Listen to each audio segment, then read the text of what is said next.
There's no age limit for blepharoplasty, and people, or younger people and also older people are both suitable for this type of surgery.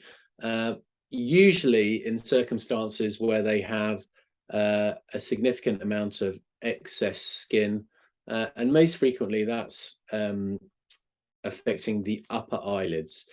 However, lower eyelid blepharoplasty is also a frequently performed procedure, and that's a slightly more complex procedure that involves to some degree excess skin in the majority of cases, but also consideration of the underlying structure, in particular the fat pads, and how they can be improved upon to enhance the overall appearance of the eyes.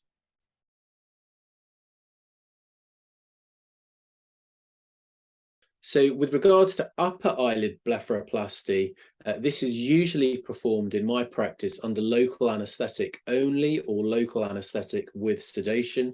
And the scarf for this rests within the natural crease of the upper eyelid, and that's usually approximately 5 millimeters or so above the eyelashes, but that will vary from person to some degree. With regards lower eyelid blepharoplasty, I tend to carry out this procedure under general anaesthetic, as it's more comfortable for patients that way.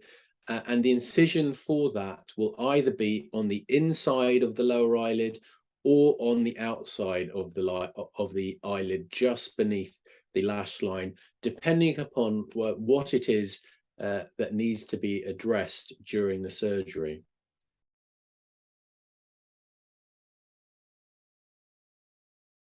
Yes, blepharoplasty can certainly be combined with other procedures.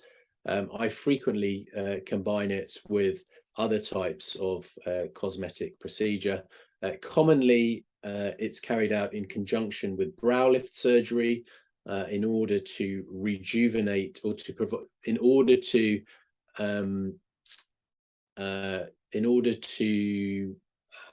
provide a more holistic approach to rejuvenating the upper face. But it can be combined with pretty much any other cosmetic procedure.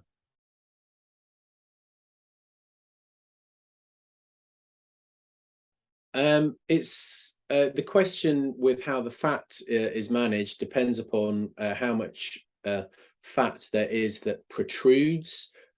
Sometimes patients will have significant fat pads which will need to be reduced. They are seldom completely removed, otherwise that can lead to a very hollow looking appearance.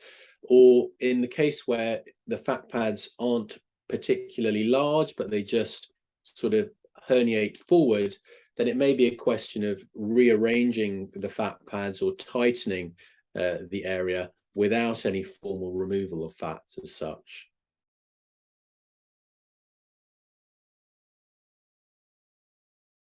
Yeah, so most patients should expect the removal of excess skin and a rejuvenating appearance a rejuvenating, more youthful appearance to the eyes. Generally speaking, the shape of the eye is not altered during blepharoplasty surgery. In certain cases, which is in certain types of blepharoplasty, what's termed as ethnic blepharoplasty, then the shape of the eye can be purposefully changed. But in the vast majority of cases, it is simply a rejuvenating procedure, and the shape of the eye itself is not altered.